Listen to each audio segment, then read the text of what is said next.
O apartheid foi um regime de segregação racial adotado de 1948 a 1994 pelos sucessivos governos do Partido Nacional na África do Sul, no qual os direitos da maioria dos habitantes foram cercados pelo governo formado pela minoria branca.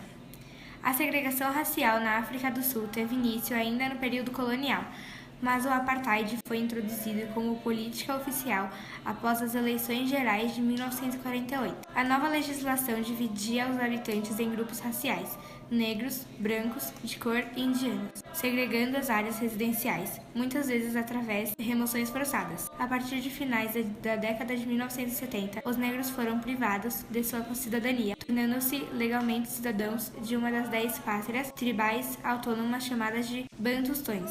Nessa altura, o governo já havia segregado a saúde, a educação e os outros serviços públicos, fornecendo aos negros serviços inferiores aos dos brancos. Uma série de revoltas populares e protestos causaram o banimento da oposição e a detenção de líderes apartheid. Conforme as desordens se espalhavam e se tornava mais violenta, as organizações estatais respondiam com o aumento da repressão e da violência. A colônia do Cabo foi estabelecida em 1652 pela Companhia Holandesa das Índias Orientais, com o intuito de fornecer uma escala aos navios da empresa a caminho da Indonésia. Após 1834, quando a escravidão foi abolida em todo o Império Britânico, graves atritos começaram a surgir entre os boeres e os britânicos, o que culminaria na grande migração em direção aos planatos interiores, iniciada em 1835. O sistema colonial britânico em Cabo e Natal também adotava práticas racistas que começaram a forjar as bases legais para o regime do apartheid.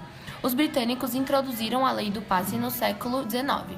Isso surgiu a partir da regulamentação da circulação das pessoas negras. Os negros não tinham permissão para andar nas ruas das cidades das colônias do Cabo e de Natal de noite e eram obrigadas a portar seus passes sempre que estivessem em local público. Em 1910, uma constituição negociada entre boeres e ingleses criou a União Sul-Africana, incorporando os territórios britânicos do Cabo e de Natal, com as antigas áreas boeres.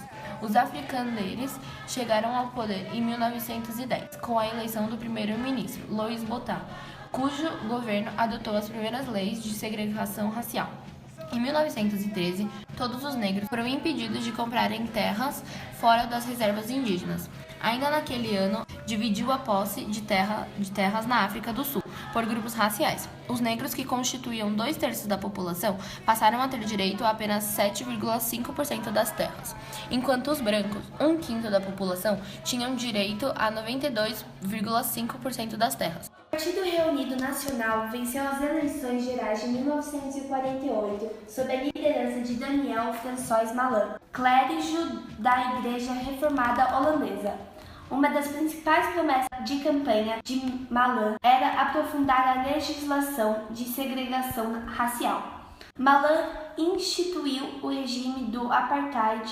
A discriminação racial, há muito tempo, uma realidade na sociedade sul-africana, havia sido elevada à condição de filosofia.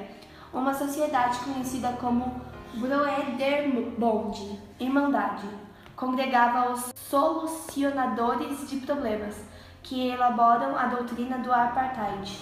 O protesto contra as leis do livre trânsito, organizado pelo Congresso Pan-Africano, acabou descambando na tragédia de Sharpeville, em 21 de março de 1960. Enquanto uma multidão de manifestantes negros avançava em direção à delegacia da polícia local, e a polícia abriu fogo, matando 69 manifestantes e ferindo 180. Todas as vítimas eram negras, a maioria delas foi baleada nas costas. O CNA considerou o massacre de Sharpeville um ponto decisivo.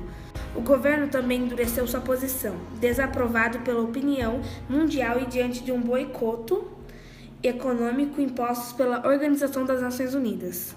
O regime baniu o CNA e o CPA e se tornou uma república, se desfiliando da comunidade britânica. No final da década de 1960, as perspectivas para a população não branca da África do Sul eram desanimadoras. Mandela cumpria pena perpétua na ilha Robben, ao largo da cidade do Cabo. Em 10 de maio de 1994, Nelson Mandela fez o juramento como presidente da África do Sul diante de uma eufórica multidão. Dentre suas primeiras ações foi criada a Comissão Verdade e Reconciliação e reescrita a Constituição da África do Sul. Na eleição multirracial seguinte, o Congresso Nacional Africano de Mandela ganhou efetivamente, terminando com a era do Apartheid. Após o fim do Apartheid, o novo regime aplicou diversas ações afirmativas visando a beneficiar as vítimas do regime discriminatório. Porém, o novo regime acabou por segregar os sul-africanos de origem chinesa, que viviam no país desde o início do século e que também sofreram os efeitos discriminatórios do Apartheid. O padrão de vida da minoria branca ainda é melhor do que o da maioria negra. Porém, após o fim do Apartheid, ocorreu um aumento de pobreza entre os membros da minoria branca. Nos últimos anos, a população branca é atingida por uma onda de violência, principalmente na zona rural, onde milhares de agricultores foram mortos. Desde o fim do Apartheid, mais de 1 milhão de brancos deixaram o país.